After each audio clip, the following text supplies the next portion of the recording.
Pada Kamis siang, Polda Sumatera Utara kembali menangkap satu lagi pelaku pembakaran rumah wartawan Tribrata TV Sepurna Riko Pasaribu yang tewas bersama anak, istri, dan cucunya. Total sudah ada 3 tersangka yang ditangkap. Pelaku yang sudah dijadikan tersangka berinisial B ditangkap di Tanah Karo, Sumatera Utara. Tersangka B berperan memerintahkan eksekutor berinisial Y untuk membakar rumah Sepurna Riko Pasaribu. Sebelum rumah wartawan Tribrata TV Sepurna Pasaribu dibakar, tersangka B dan Y sempat bertemu langsung dan berkomunikasi secara intens untuk melaksanakan aksi kejahatannya. Pemeriksaan awal bahwa yang bersangkutan diketahui dari analisa komunikasi yang didapatkan oleh penyidik bahwa yang bersangkutan ini orang yang menyuruh melakukan pembakaran di rumah korban. Kemudian diketahui juga dari analisa komunikasi yang kita dapatkan bahwa tersangka B ini juga yang berkomunikasi intens dengan salah seorang eksekutor yang berinisial. Kapolda Sumatera Utara Komjen Agung Setia Imam Effendi menyebut seorang ketua Ormas bernama Bebas Ginting turut terlibat sebagai dalang pembakaran. Bebas Ginting diketahui berperan sebagai perencana pembakaran dan pemberi imbalan kepada 2 eksekutor. Namun Kapolda Sumatera Utara belum menjelaskan motif dari peristiwa pembakaran tersebut.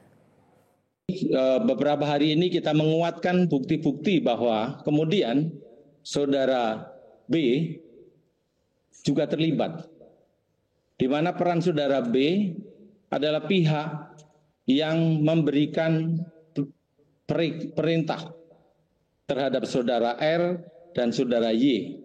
Sehingga kemudian pada kesempatan ini kita sudah bisa memastikan bahwa saudara B sebagai orang yang memerintah untuk melakukan kejahatan ini. Pemirsa, sebagai bentuk dukungan menuntut keadilan mengusut tuntas peristiwa dibakarnya rumah wartawan Tribrata TV almarhum Riko Sepurna Pasaribu, para jurnalis di Kabupaten Karo meminta Dewan Perwakilan Rakyat Daerah Kabupaten Karo untuk bersuara mendesak polisi mengungkap kasus ini secara terang benderang.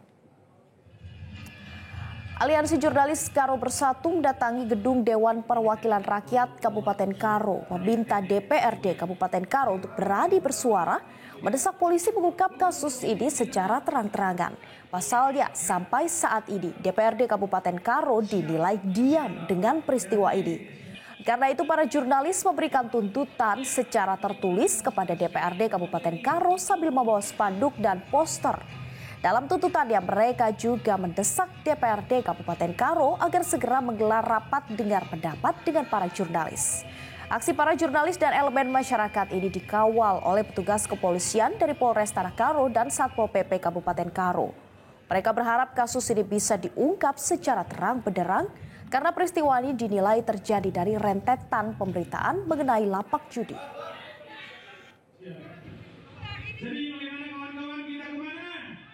DPRD Kabupaten Karo ini menentukan sikap, menentukan sikap itu yang kami harapkan. Kemudian tadi kami sudah melakukan video call dengan Ketua DPRD Kabupaten Karo dan Wakil Ketua DPRD Kabupaten Karo, maka secara lisan beliau menyampaikan akan mendesak dan memberikan dukungan kepada aparat penegak hukum untuk menuntaskan